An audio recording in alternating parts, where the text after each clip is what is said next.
Are we rolling? We're rolling. Oh my goodness. So, Andrew, Josh here. Hey, we're on the road in a parking lot. Yeah, we're in a parking lot jam. No. Why did you go out this way? So I can get to 45. I know, but you. There's It's always quicker to go around and turn left at Kelly, because this is a nightmare. Yeah.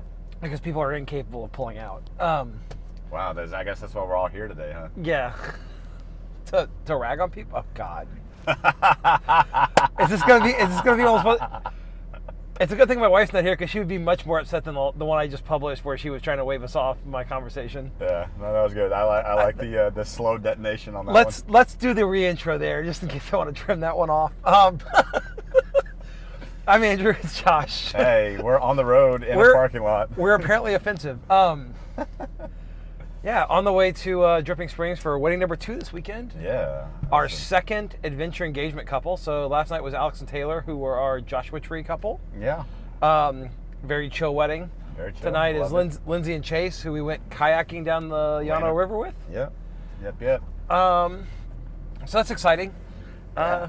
Anyways, so we're on the road, trekking across Austin, which is always exciting on a Saturday afternoon. Yeah, well, we'll see what kind of shenanigans we run into. So yeah, you might go ahead and just kind of start talking about what I... Yeah, okay. I remember you had something you wanted to talk about, but I don't remember what it was. Yeah, so this is the time of year where, for whatever reason, we do a lot of family portraits. I know why we do them this time of the year, but... Family portraits, that's what it was. We don't really do them throughout the year. That's not our... We don't do them the normal way either. We don't advertise them anywhere. Yeah. They're not necessarily our core business. And you have to ask the right way to get them done. Right. And so, but I'm both.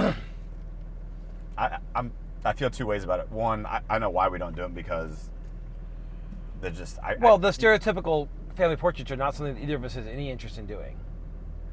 Yeah. I mean, it's just not. It's not what we do. Yeah.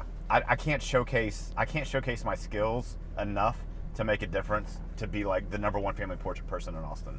Like, I don't know how to get... I don't think we ever would be, though, because what we would do is not what most people want. We would be a niche. Right. We'd be the only person who did what we did, but we'd be a niche. Yeah, we would do maybe 5 just crazy ones a year. Which is what we do right now, kind of.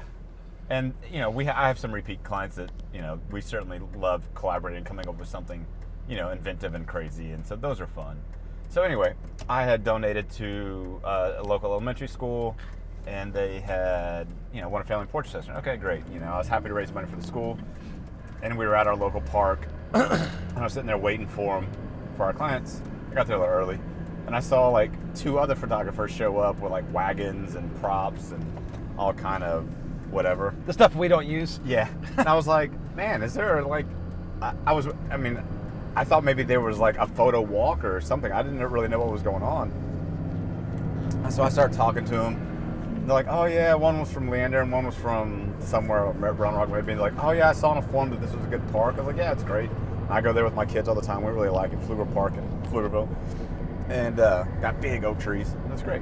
So they were walking around, and I was trying to show them like some spots, and just trying to help them out a little bit. But I watched them shoot, and they both did their things. They shot for about 30 minutes. The light was pretty good. And then they were kind of done.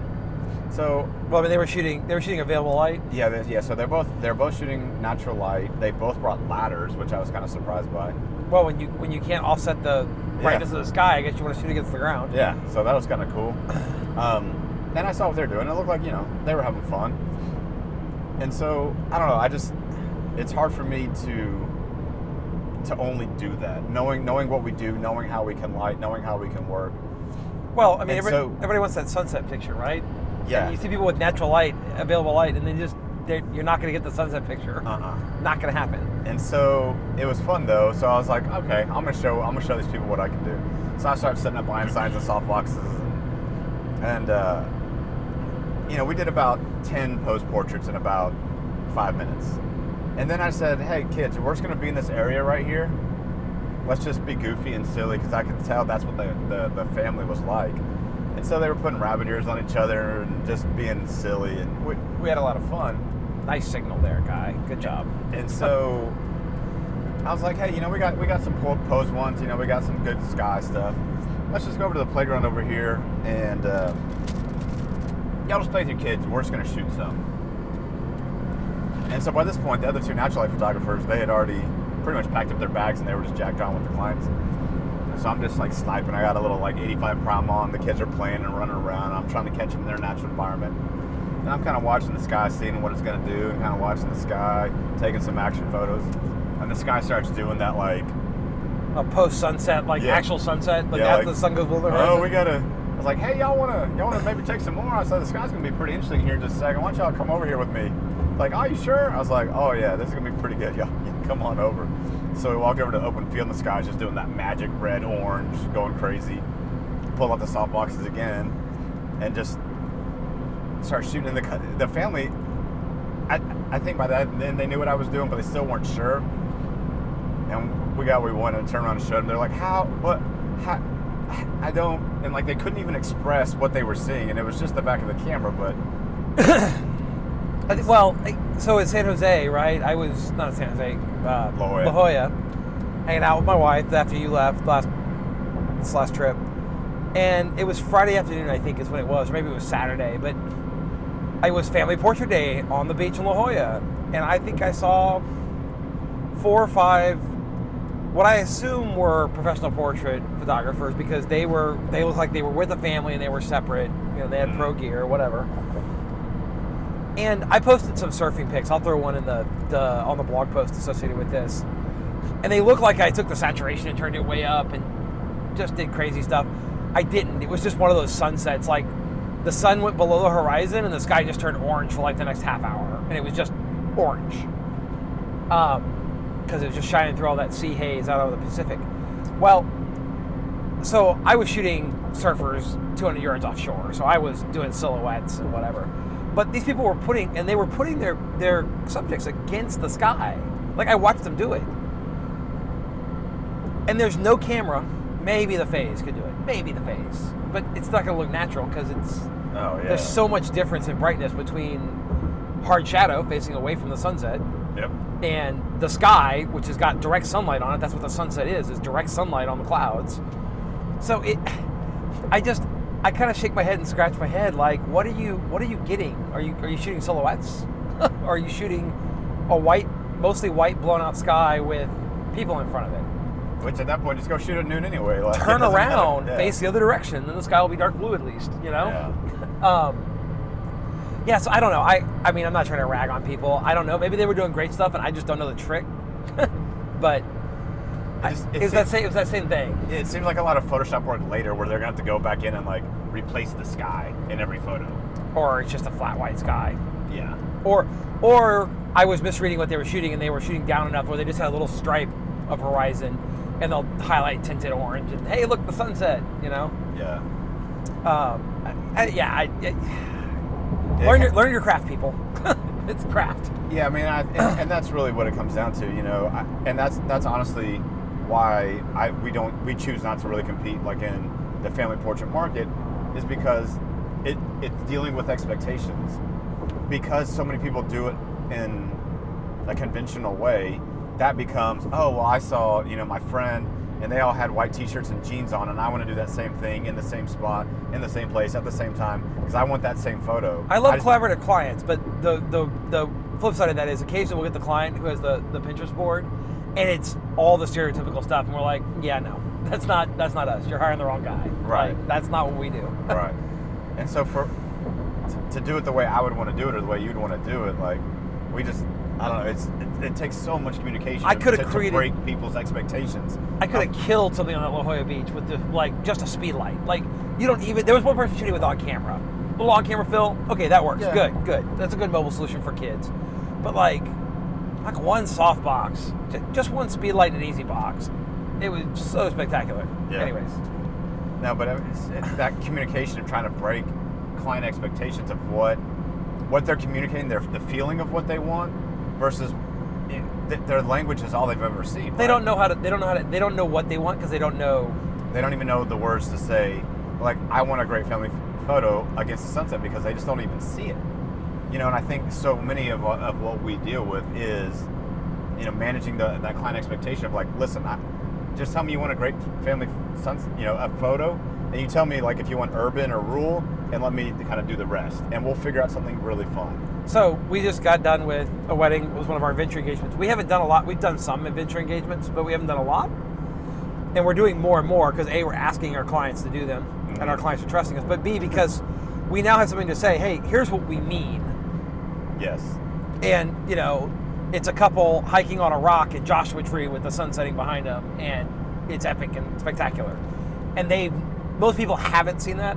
We're certainly not doing anything that no one in the world is doing. There's a lot of people who do it. But it's a small fraction of the people who are professional photographers. Yeah. And so most people aren't exposed to it unless they follow a bunch of photographers or they follow us. But having that library and being able to say, look, which is why portfolio building is hard, right? Well, no one will hire you to do something until you've already done it. Yeah. So anyways, that's where Trade for Photo and finding people to, you know, shoot your friends, shoot your family with a camera. Yes. Unless they're really bad. Yeah, no, I mean, I would really just bug your friends, bug your family. I mean, if you're starting out, just be obnoxious about, you know, if you have a vision, go and find people that will fit that and just fake it till you make it. I mean, I think and also set the right expectations. Hey, we do that, right? The trail race in Fort Davis. And we had told her, and I think she still didn't understand when we said we're not going to do coverage what we meant. And I got there and I talked to her and I'm like, no, I'm probably not going to get a photo of every person. In fact, I'll probably get like 10 photos this entire day. You have 300 runners, I'm going to get 10 photos. But those 10 photos are going to be a photo that could be on the cover of a magazine. I'm experimenting. And so it may take me the entire first pass of the runners coming by to get the shot I want. Mm-hmm. And it took a bit because part of the problem is the perception is that photography is easy to do something. And so everybody expects you to do something and produce something every time. And you have to set the right expectation. I'm probably going to fail. And you need to shoot when you can fail. Like, I always joke when I was driving the race car, if you don't go flying off the track once in a while, you're not driving hard enough. Right. Like, you're not trying to drive as fast as you can drive. Same thing with photography. If you don't go out and fail spectacularly once in a while, you know, when we're shooting a wedding, we have to get safe shots. But we're fast enough at getting the good safe shots that we usually try something experimental. I shot a shot last night that I thought would be cool. Hadn't tried to do it before. Didn't work. It's okay. Got lots of great shots. But I climbed in a cactus yesterday. Yeah, you climbed in a cactus. Yeah, you also got attacked by a caterpillar? I guess that's what it was. Yeah. Not like having one of your photographers rip his shirt off and run across the yard screaming. Yeah, I really thought I had like fire ants crawling up my back, and it turned out to be caterpillar stings on my back and my neck. So props to Andrew for having a medical kit in the back of his car. I am a Boy Scout. Because I was in pain for several hours. I do need to replenish that and replace it. It's getting kind of old. But yeah, I mean, setting expectations. I think the other thing that kind of dovetails with that is having that conversation with the clients ahead of time to discover what type of adventure that they want. You know, and really trying to listen to what they're meaning and not necessarily what they're saying. So for Joshua Tree, for instance, it was a long conversation with them before we ever figured out where we were going to go. It was like, hey, what are you interested in? What do y'all like to do as a couple? What are some things y'all like to do? You know, and they were interested in night photography, and Alex was trying to do it himself. I was like, yeah, let's explore that some more. And so just kind of walking people down that path of, you know, giving us some decision trees and getting them down that path to where we both arrive at something that we're both excited to do. And I think that's so much of who we are. It's also hard to get people. I mean, we ask people to do stuff. They hired us for a wedding. Mm-hmm. And then we're asking them to make a multi-hour drive and spend a whole day at Joshua Tree. And some people just don't want that. And so when we talk about finding your client, we certainly do. People have busy lives. We have people we've talked about doing big stuff with that it just hasn't happened because their schedule is so busy, or when they have available, we can't take 2 days to go do something. Mm-hmm. But we work really hard to try to find people who at least are excited about trying to do something like that. You don't always succeed. Sometimes you do walk around Georgetown, you walk around downtown Austin, and that's fine.